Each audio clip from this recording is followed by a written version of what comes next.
Mazda has a record of producing some amazing SUVs and making them just right for the market. They've also tried to make all of them have the latest technology, which is very important to keep up with the current market. The CX-50 has finally joined the market, and we can only hope for the best from this SUV. However, there are rumors that the CX-50 is here to replace the CX-5, but could this be true? Let's find out, shall we? Hello everyone and welcome back to our channel. Today we'll take a look at the 2023 Mazda CX-50 as we find out more about this amazing SUV. Before we continue, make sure you leave a like and subscribe to our channel for more amazing updates on your favorite cars. And with that, let's find out more about the Mazda CX-50. The 2023 Mazda CX-50 made its debut last year.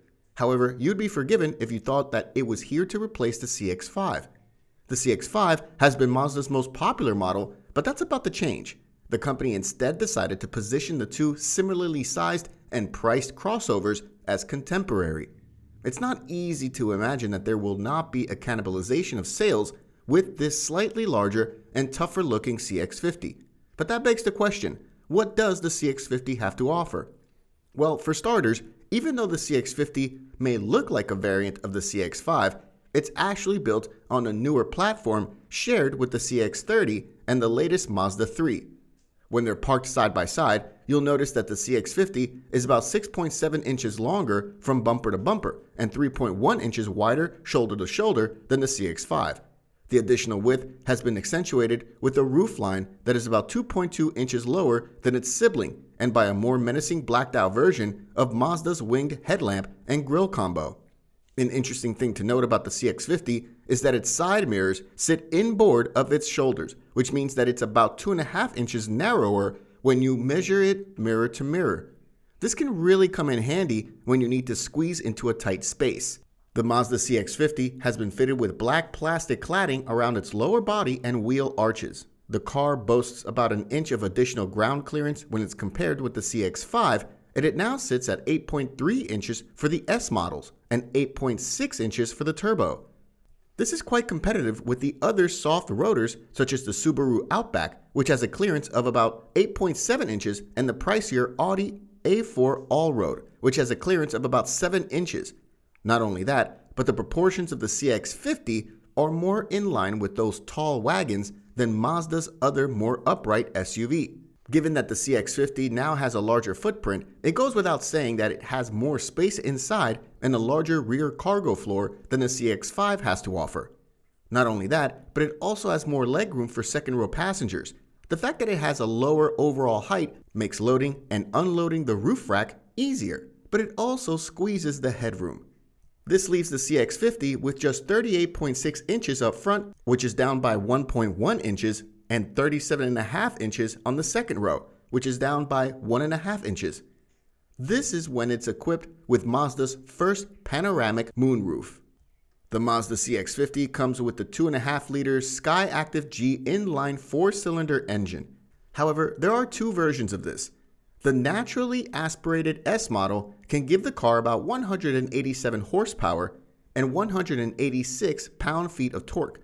There are also turbo models which add a twin-scroll turbocharger to the mix.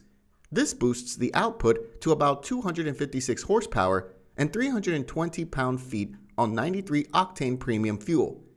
If you fill it up on cheaper 87-octane fuel, the output will drop to 227 horsepower and 310 pound-feet of torque. This is not that bad in terms of power and may even be a good compromise considering current fuel prices. We've already established that the CX-50 has a wider stance and a lower center of mass. This greatly contributes to a more planted feel than the already excellent and engaging CX-5 when weaving up a twisty mountain road. This allows the turbocharged engine to shine better when it comes time to accelerate out of a corner. From the natural and responsive throttle tip-in to the linear delivery of torque throughout the tachometer's swing, this engine also boasts plenty of grunt for passing on straight stretches. An interesting fact about both variants is that they feature unique fuel-saving technologies. The naturally aspirated CX-50S uses cylinder deactivation technology to sip fuel at an EPA estimated average of 24 city miles per gallon, 30 highway miles per gallon, and 27 combined miles per gallon. The turbo models are slightly thirstier than the naturally aspirated models and use a stop-start anti-idling system. They're expected to get 23 miles per gallon in the city, 29 miles per gallon on the highway, and 25 miles per gallon combined. No matter which variant you choose, you'll get a well-behaved 6-speed automatic transmission as standard equipment, according to Mazda's i-Active all-wheel drive. The performance of the CX-50 can be customized to the task via the Mazda Intelligent Drive Select, or MI drive modes. This gives the driver various modes, including normal, sport, off-road, and towing modes. All these modes can be toggled with the flick of the small switch on the center console. If you remove the adaptive suspension, the 4 modes don't really feel that different from one another. However, Mazda claims that this is by design. Mazda's philosophy towards drive modes is that the CX-50 should feel like the same vehicle with the same driving dynamics, with the modes quietly compensating for different conditions. The default driving mode is normal, which comes with balanced performance. In contrast, Sport mode will wake the powertrain up with improved throttle response and adjustments to the transmission programming to hold revs longer and higher into the power band.